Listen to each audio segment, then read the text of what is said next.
I just wanted to say good morning and thank you to everyone for showing up here. We really appreciate you being here, especially so many of you who are impacted by this situation. We wanted to wait a little bit to see if the media would come. I don't know if there's anyone in the media. If you're here, please let us know. We think this is a vitally important issue, especially to the economy up here. So since we don't know if the media is here, we wanted to Facebook Live this so that the whole world can see what's going on in Sandy Creek and that we can continue to be your voice and get you out there so we can fix this problem. As you may know, I want to just mention a few people. Actually, Kathy, thank you very much. Kathy Goodnow. About, I don't know, was it a month ago? Kathy took me on a ride to walk around and to see what was happening here.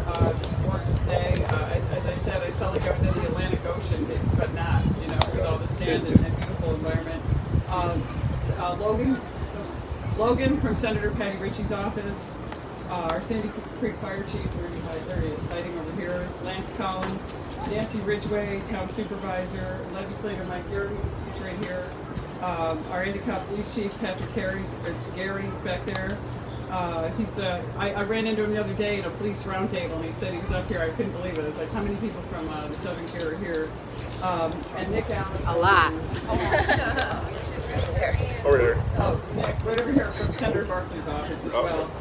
I know that they've been. I worked in the legislature, so I know this is actually crunch time in Albany. They're trying to stop them from doing maximum damage, even worse damage to our state.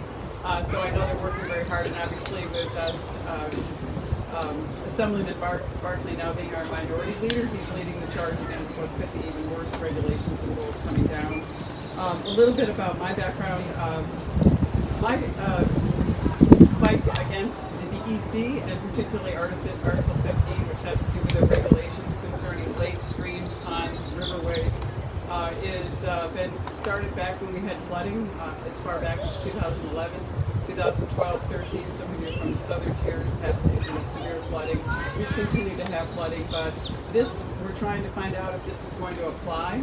I just want you to know right off the bat, Article 15 requires that the Department of Economic, the DEC, not the Army Corps, but the DEC must consider the human environment over any other environment where there are economic imperil or economic conditions involving this entire community. So you see all these homes. I've been told there's an estimated value of $150 million worth of real estate just surrounding the Sandy Pond area, not to mention the economic vitality of this region. And our concern is we came up to see what the situation was with the dredging. Brian took us on a tour to go look at the dredging and to see exactly what was happening. We actually stepped off the boat and walked to see how far it was to this site where they created a habitat for this bird. And it seemed to us that, and I just confirmed with Brian, it's at least 3,000 feet. And for my estimate, I'm not a scientist, but I think you all are here and you see reality and common sense.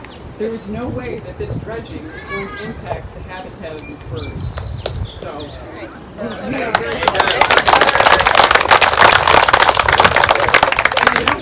do I think anyone in this crowd or any of you property owners or people who come up here to enjoy this beautiful environment want to hurt a bird that's in danger? And we all, I think, would agree on that. But I think the absurdity of shutting down this entire region, under the pretense of we got to protect this habitat, that is so far away from the dredging site.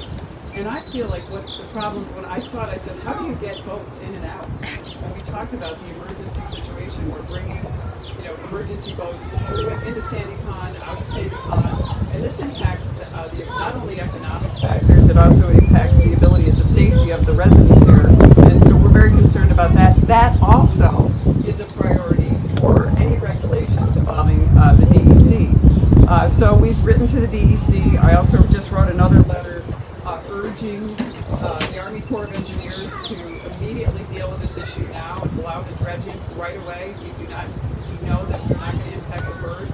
I know all of you would sign a pledge today that you don't want to have anything happen to the bird, at least through human intervention, and that make sure that the dredging is happening so we keep our boaters safe and to be able to get in and out of this beautiful pond. So one of those, in the letter, we're urging them, we want to see immediate action. I was really disappointed that they kind of ignored us. Which is why we're not going to stop. We're going to continue to get this out there. I'm disappointed again that there's no media here. This is a huge issue for our economy and our region up here, and not not to mention, I heard there's also a water issue with DEC down in the southern part of Sandy Pond. So I want to take a look at that and see if we can also lift some of those regulations on it. One thing that I am concerned about on the federal level, the Biden administration recently just did an executive order reversing some of the common sense economic impacts of dealing with endangered species. So now, if that is to be in full effect, this word will definitely have precedence over the economic realities that we have here. So we need to continue to fight on that front. We've reached out to Senator Gillibrand and Senator Schumer on this issue. We've obviously reached out to every stakeholder in this, anyone politically involved in this region, and we're hoping that they will join us in making sure that we'll let you recover from last year's pandemic and then continue to grow without having, irreparable harm to this community in the next couple of months. We want this to happen right away. We know that the time, I know this is a short season and our time is slipping away on us. But Brian indicated to me when we did our ride out there that you were literally a week away from having the dredging completed when they pulled your permit. So we'd like to get back to that, and every day time's slipping away. It's going to be harder and harder to dredge. So we just want you to know that we're going to continue to fight. We want you to contact us if you have any questions. From my office, I have my chief of staff is next door right here. We've got Patrick O'Brien, Michael Stademeyer, and Larry's over there. They are all here. We want to make sure we get all the input we can from you and make sure we get that to the federal and state officials that need to deal with this, including DEC and the Army Corps of Engineers and others. We've even reached out to the Wildlife and Resources Committee about how we can tackle this issue. So I just want to say thank you to all of you for being here, and I wanted Kathy, who's been so gracious in getting us out here and sounding the alarm of what's happening here in Sandy Creek. But Kathy, you could now have a couple of things to say. Thanks, Kathy.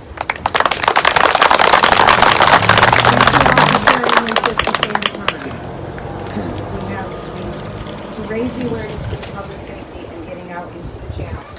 It's our main recreation here. It's economy. It's for everybody. We have 8 marinas, 9 campgrounds. We have bars, restaurants. Everybody relies on the recreation of this area for a short period of time.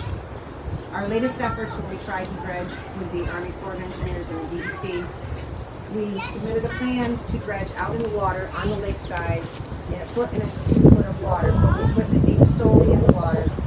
Have our biologist on hand. We wanted to remove the outside bar that's the hazard that goes out into the lake by the rock pile. Put our equipment in economy mode. We were shot down and we were told that we needed to file a piping plover habitat take permit. Now this is a very intense permit. While still trying to abide by the laws of the DEC and the piping plover habitat, we are a little confused as why we couldn't be out there in the water. The piping plover does not go out in the water. We're over 3,000 feet away from where the piping plover is. We just wanted clarification of why we couldn't go out there.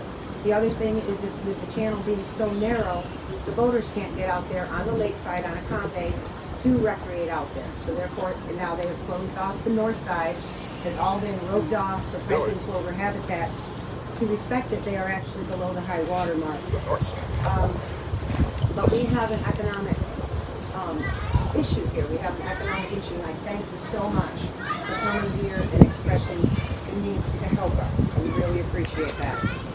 I would like to say that in the future, if we cannot dredge now until the piping plover leaves, which is normally July, SWIPCA would like to try to dredge and place the sand in different areas. In the spring, we couldn't place it on the south side on the state property. I've reached out to landowners on the south side. They're willing to take the sand. We've never put sand on private property before, but right now, it's really irrelevant. It needs to come out of the channel. It needs to get off out of there and somewhere back on the beach.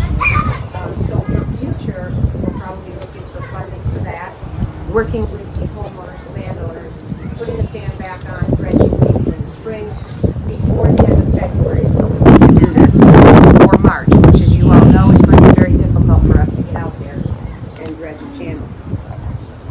We're also keeping with the water quality here. That channel needs to remain open in order for Sandy Pond to continue to have good water quality. And again, I thank you. I don't really have anything else to do. We have no other answers from the DEC. Our hands are tied right now. Thank you.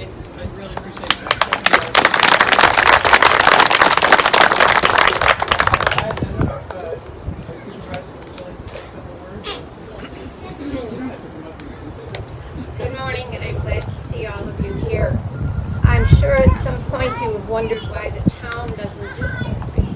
Well, the town's hands are tied the same way with these laws and these rules for this bird that weighs between 1 1/4 ounce and 2 ounces. If nothing else, in the last couple of years, we have learned how much all lives matter. And the lives and the livelihood of this area should matter too. A couple of years ago, correct me if I'm wrong, they had the nest, they hatched 4 eggs, or before they hatched them, the foxes got in there, ate the eggs. So you can go to all this trouble, stop all of our industry and stuff that we want to do, and have it be for nothing anyway. And we're told there's only 250 piping plovers in the world. And how can we be fortunate enough to have 4 of them? It just isn't right. You can sit home and smoke marijuana now, but we can't get out of the boat. So trust me, the town is working with them and doing everything that we can to assist all of you.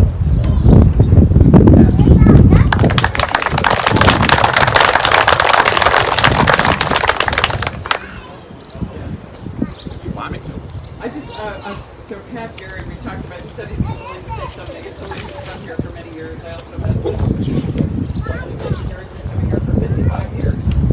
I didn't realize that Sandy Pond was also known as the, what's it called, IBM Pond. IBM Pond. How about that? I thought Pat might want to say something as a resident, someone who's been coming here for years. And yeah, so thank you very much. I want to thank Congresswoman Tenney. Her advocacy for this, we met down in Binghamton a few weeks ago, and she happened to mention Oswego County, and I said, I know exactly what you're talking about. I have a place on Sandy Pond, and she said, oh, Sandy Pond, we've got to get your channel open. And so then we immediately had a great conversation about it. And so I appreciate the invite to speak here. I'm represent many of you who travel up from Binghamton, Baldwinsville, Portland, as far away as Pennsylvania, Massachusetts. We bring a lot of people to this area, and we all love it, right? We spend a lot of money here. This economy needs us, and we, for our sanity, need Sandy Pond and Lake Ontario. And so anybody who's ever seen the beach on a weekend knows there are hundreds and hundreds of boats that are on that beach. And if those boats can't get out to the beach, they're going to be out here on this pond. And my job as a police chief, and I'm not going to say where, because I don't know if that violates any laws, if I'm making a political speech or whatever, but I'm a police chief down in that area. And my concern really is public safety. And if we put all those boats on this pond that can't get out onto the lake, that is a lot of boats that are traveling in waters that are now shallow from Plan 2014 or whatever else has caused our shallow waters. And we're all going to be fighting for the same space out there. Creates a dangerous situation. My other concern is, and I know that the Sandy Creek Fire Department chief is here, but Sandy Creek launches from Green Point here.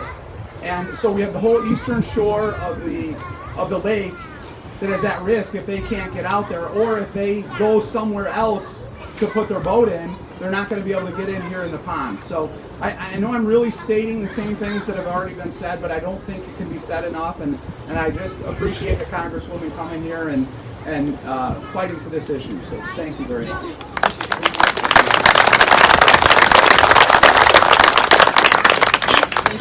I mean, obviously the safety issue, also the Coast Guard comes out is right around the corner here too, so that affects everyone.